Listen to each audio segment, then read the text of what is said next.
Bienvenue sur Horror News. Salut à vous fans d'horreur, ici Marc pour Horror News, l'émission qui vous déterre les infos du monde de l'horreur. Et cette semaine on commence avec le film SOS Fantôme, la menace de glace, qui a atteint les 61 millions de dollars au box-office pour son premier week-end d'exploitation, tout ça pour un budget de production d'environ 100 millions. Après ce démarrage légèrement meilleur que l'opus précédent, reste à savoir si le film tiendra la distance et sera soutenu par le public. Une bande-annonce pour le film intitulé Bikers vs Werewolves ou Motards contre loups-garous, donc on sent le high concept. On y suivra deux gangs de motards qui vont s'affronter, mais à la nuit tombée, l'un des deux gangs va se transformer en loup-garou et déclencher un massacre dans la petite ville. ESC Éditions et la plateforme de streaming Shadows s'unissent pour nous permettre de découvrir au cinéma le film argentin qui fait sensation au festival, When Evil Lurks. On y suivra une sorte d'épidémie démoniaque débutant chez un homme dans un petit village pour se répandre de plus en plus en affectant d'autres habitants de la région. Sortie prévue le 15 mai au cinéma. Une bande-annonce pour le jeu vidéo intitulé Worshippers of Cthulhu. On devra y développer et y étendre notre culte du plus célèbre des grands anciens à travers ce jeu de gestion, le tout avec pour ultime but de réveiller le grand maître. Sortie prévue en 2025 sur toutes les plateformes. Le film des sœurs Soska, hommage à la nuit des morts vivants et intitulé Festival of the Living Dead, se date pour une sortie le 5 avril sur Tubi. Les phénomènes de la nuit des morts vivants ont eu lieu 50 ans plus tôt et ont laissé place à des célébrations sous la forme du Festival des morts vivants. Mais cette nuit, de la poussière radioactive va frapper à nouveau et forcer les festivaliers à devoir lutter pour leur survie face au retour des morts vivants. Une bande-annonce pour le jeu vidéo intitulé Still Wakes the Deep. Dans ce jeu à la première personne se déroulant en 1975, on incarnera un technicien coincé sur une plateforme pétrolière endommagée et une mystérieuse créature semble en avoir après nous. Sortie prévue le 18 juin sur PC, PlayStation 5 et Xbox Series. Un documentaire sur le célèbre créateur de comics Mike Mignola, notamment papa de Hellboy, devrait voir le jour sous le nom Mike Mignola Drawing Monsters, ou Dessiner des monstres en français.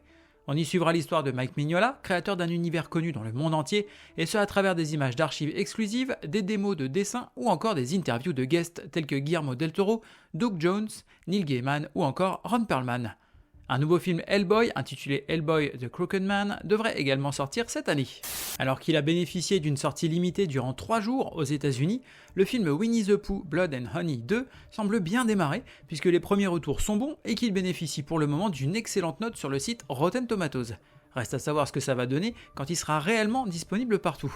Une bande-annonce pour le film intitulé Bloodline Killer, avec les acteurs Shawnee Smith, notamment vu dans Saw, et Tyrese Gibson, notamment vu dans Fast and Furious. Dans ce thriller horrifique, on suivra une jeune femme tenter de refaire sa vie après le meurtre de toute sa famille par son cousin psychopathe. Sortie prévue le 26 avril en VOD. Le groupe de métal culte Slipknot s'invite dans le jeu vidéo Dead by Daylight, avec la possibilité d'habiller votre tueur avec l'un des masques iconiques du groupe. Cette option est disponible dès maintenant sur PC et console. Le tournage du survival sci-fi intitulé Worldbreaker vient de démarrer. On y retrouvera les acteurs Mila Jovovich et Luke Evans au casting. L'histoire suivra un père protégeant et formant sa fille sur une île face au débarquement 5 ans plus tôt de créatures venues d'une autre dimension. Tout un programme. Je viens de voir passer l'annonce d'un film intitulé Primitive War au concept qui devrait vous faire rêver. Dans cette adaptation du roman de 2017 d'Ethan Pettus, on suivra une section de reconnaissance américaine en 1968 au Vietnam, envoyée chercher des camarades dans une vallée où ils vont se retrouver confrontés à des dinosaures.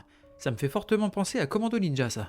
Le créateur de Chucky, Don Mancini, a confié lors d'une interview récente qu'un nouveau film Chucky serait dans les tuyaux.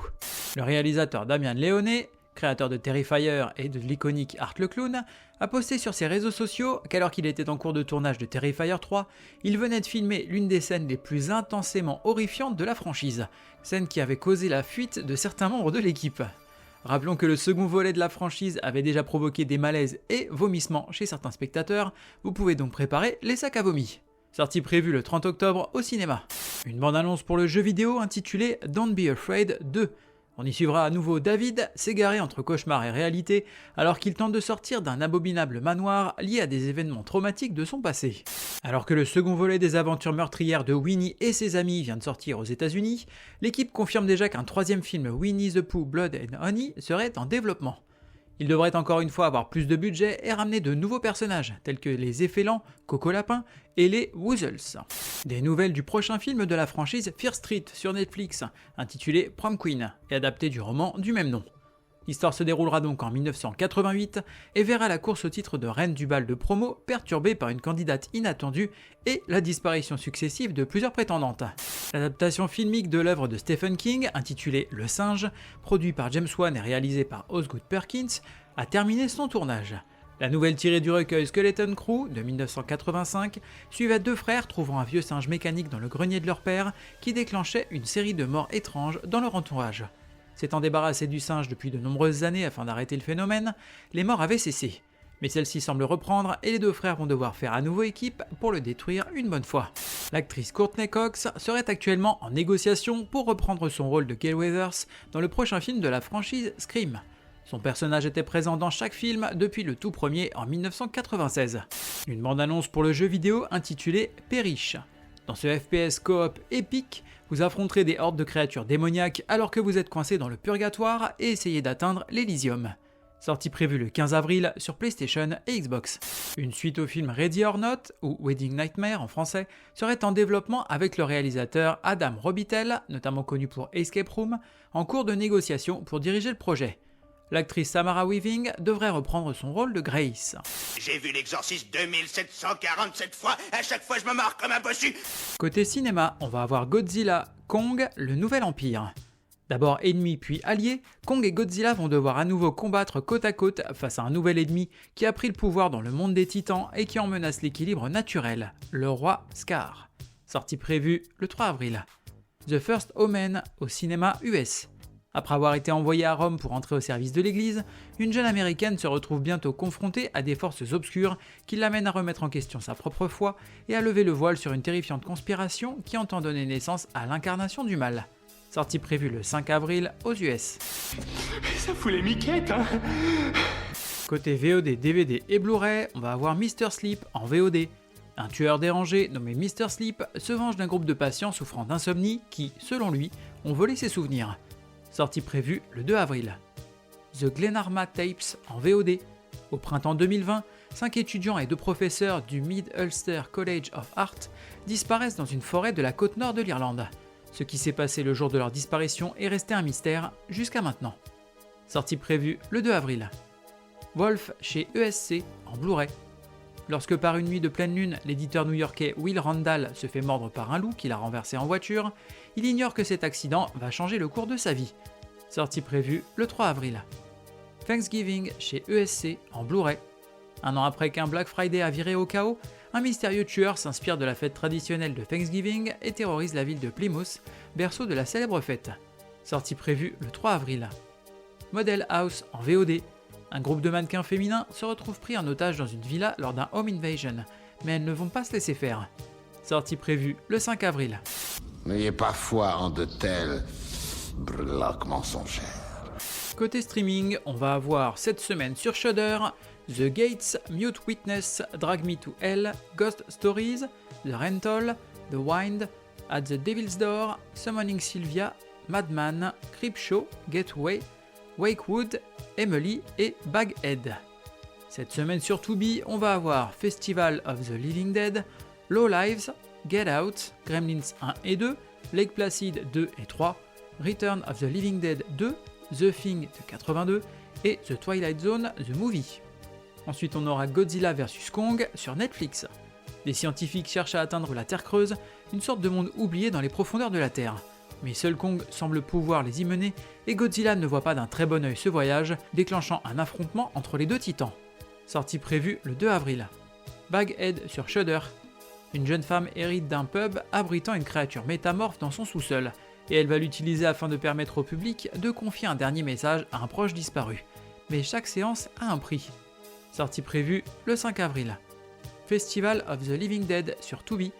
Alors que les phénomènes de la Nuit des Morts Vivants ont eu lieu 50 ans plus tôt, ils ont laissé place à des célébrations sous la forme du Festival des Morts Vivants. Mais cette nuit, de la poussière radioactive va frapper à nouveau et forcer les festivaliers à devoir lutter pour leur survie face au retour des morts vivants. Sortie prévue le 5 avril. Saint-Ange sur Shadows. Anna est chargée de nettoyer Saint-Ange, un orphelinat désaffecté. Petit à petit, elle entend des pas, des rires, des voix. Elle en est convaincue, quelque part dans la maison, il y a des enfants. Sortie prévue le 5 avril. Shaitan sur Shadows. 3 gars draguent 2 jeunes filles en discothèque, Mais en sortant de boîte, ils font une bien mauvaise rencontre, celle de Joseph, un berger qui prépare une nuit de culte satanique. Sortie prévue le 5 avril. Êtes-vous convaincu à présent que M. Dandridge n'est pas un vampire? Côté série, on va avoir The Terror saison 2 sur Shudder. Se déroulant pendant la Seconde Guerre mondiale, la deuxième saison se concentre sur une série de morts étranges qui hantent une communauté japonaise-américaine et sur le voyage d'un jeune homme pour comprendre et combattre l'entité malveillante responsable.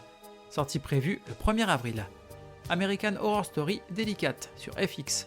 Après plusieurs tentatives infructueuses de FIV, une jeune actrice ne veut rien d'autre que fonder une famille. Alors que le buzz autour de son récent film grandit, elle craint que quelque chose ne la cible ainsi que sa quête de maternité. Sortie le 3 avril aux US. Parasite The Grey sur Netflix. Alors que des parasites non identifiés prennent des hôtes humains pour contrôler leur corps, un groupe d'humains déclare la guerre à l'envahisseur. L'histoire est inspirée du manga Parasite de Hitoshi Iwaki. Sortie prévue le 5 avril. You gotta be fucking kidding. Côté livre, on va avoir Welcome to Primetime, une dissection de la série anthologique d'horreur Les Cauchemars de Freddy, présentée par Freddy Krueger en personne à travers 44 épisodes entre 88 et 90. Sortie prévue le 1er avril. L'homme aux araignées de Jocelyn Boisvert. Profitant de quelques jours de congé, Anna et sa famille prennent la route pour Boston. En chemin, sa mère propose d'arrêter voir un vieil ami, un peintre solitaire dont elle est sans nouvelles depuis un moment. Une fois sur place, la famille découvre une maison déserte envahie de toiles d'araignées et de troublants tableaux représentant ces bestioles à 8 pattes. Quand Anna et sa mère finissent par repérer le vieil Archibald, il n'est plus que l'ombre de lui-même, ou devrait-on dire l'ombre de la reine des araignées. Sortie prévue le 1er avril. Kaiju numéro 8, tome 11 en manga.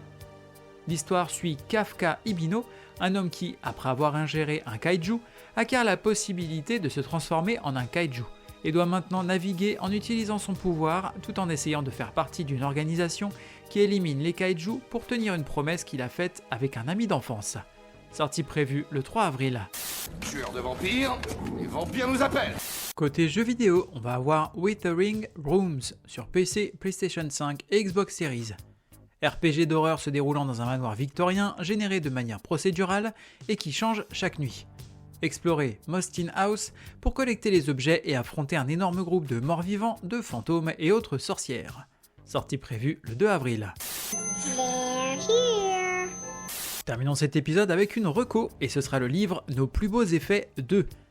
Deuxième volume de ce recueil de nouvelles avec de nombreux auteurs dont Patrick Sénécal, Mick Garris, Frédéric Livens, Caroline Carton ou encore Violaine de Charnage pour un total de 300 pages de bonheur horrifique. Il est déjà dispo en précommande sur le site des éditions Faute de Frappe pour une sortie le 29 mai. Merci à vous d'avoir suivi cette émission. Je vous invite à me suivre sur les différents réseaux sociaux, que ce soit Facebook ou Instagram. N'hésitez pas à aller y faire un tour, à vous abonner, à liker, mais également sur YouTube, à poser des commentaires et à vous abonner au compte. Et comme toujours, je vous invite à partager le podcast autour de vous. Il ne me reste plus qu'à vous souhaiter bonne semaine et bon frisson.